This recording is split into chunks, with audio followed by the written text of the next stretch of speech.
আসসালামু আলাইকুম বন্ধুরা, রাফিয়াস কিচেনে আপনাদের জানাই স্বাগতম। যেখানে আছেন আশা করি ভালো আছেন। আজকে আপনাদের তৈরি করে দেখাবো ফ্রাইড চিকেন বনের রেসিপি। কোনো ধরনের বেকিংয়ের ঝামেলা ছাড়াই তেলে ভেজে মজাদার ফ্রাইড চিকেন বনের রেসিপি আপনাদের সাথে শেয়ার করব। আশা করি আজকে আপনাদের এই রেসিপি ভালো লাগবে।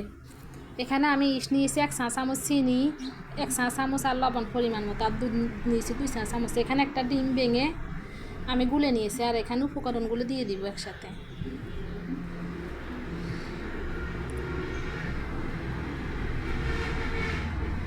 আর এখানে আমি দিয়ে দিব পানি 1 কাপ, এটা কুসুম গরম পানি দিয়ে উপকরণের সাথে ভালো করে মিক্স করে নিব। আর এখানে 1 টেবিল চামচ আমি সয়াবিন তেল দিয়ে দিলাম। আর এখানে দিয়ে দিলাম 2 কাপ আটা, আপনারা চাইলে এখানে ময়দাও ব্যবহার করতে পারেন। এটা আস্তে আস্তে আমি ডো তৈরি করে নিব। 1 কাপ পানির জন্য 2 কাপ আটাই লাগে। আমার ডোটা রেডি। এখন এটা আমি 1 ঘন্টার জন্য রেস্টে দিয়ে দিব। এখানে আমি মুরগির মাংস কুচি করে নিয়েছি। একটা কড়াইতে এখানে আমি সাদা তেল দিয়ে দিব, দিয়ে মাংসগুলো দিয়ে দিব, দিয়ে মাংসগুলো আমি ভেজে নেব একটু।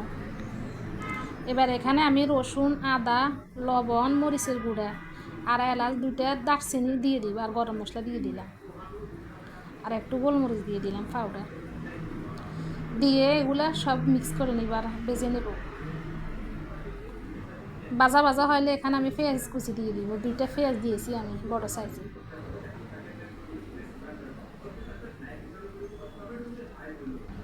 এখানে আমি সয়া সস 1 চামচ দিয়ে দিলাম, 1 চা চামচ।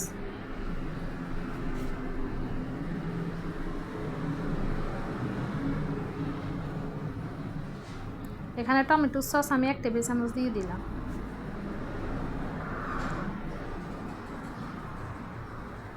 দিয়ে নেড়ে ছেড়ে এগুলা ভেজে নেব। আমার এগুলা ভাজা রেডি। ডোটা এখন রেস্ট থেকে নিয়ে নিব, আমি আবার মেখে নিব। মাখা হয়ে গেছে। এখন এখানে আমি একটু আটা ছিটিয়ে নিব, নিয়ে এগুলা লিচি করে নিব।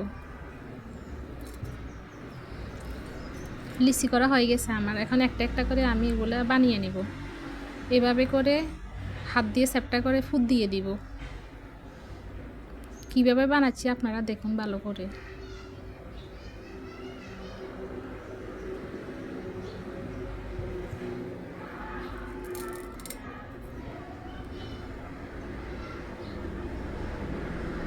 আমার এটা বানানো হয়ে গেছে। এখন আরেকটা বানিয়ে দেখাবো আপনাদের সুবিধার জন্য। এটা হাতের তালুতে করে নিয়ে বানাচ্ছি। আপনাদের যেরকম মন চায় এভাবে বানাবেন।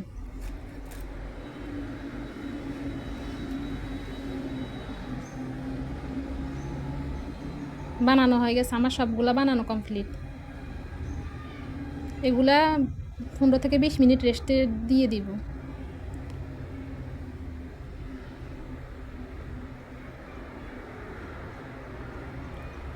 এখানে আমি একটা কড়াইতে তেল দিয়ে দিব। তেলগুলো গরম হয়ে আসলে এখানে আমি বানগুলো দিয়ে দিব।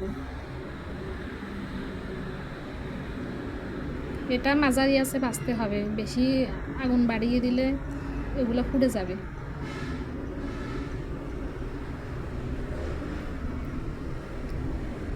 ব্রাউন কালার করে ফিটো ফিট করে ভেজে নিব।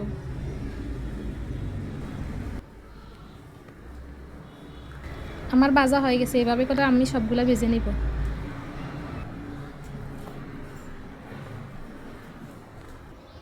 কোনো ধরনের বেকিংয়ে ঝামেলা ছাড়া কত সহজে তৈরি করা যায় আপনাদের দেখিয়ে দিলাম। ছিঁড়ে দেখাবো এগুলা কতটা সফট হয়েছে, ভেঙে দেখাচ্ছি। রেসিপিটা ভালো লাগলে আমার চ্যানেলটি সাবস্ক্রাইব করে দিবেন। আজ এই পর্যন্ত, আল্লাহ হাফেজ।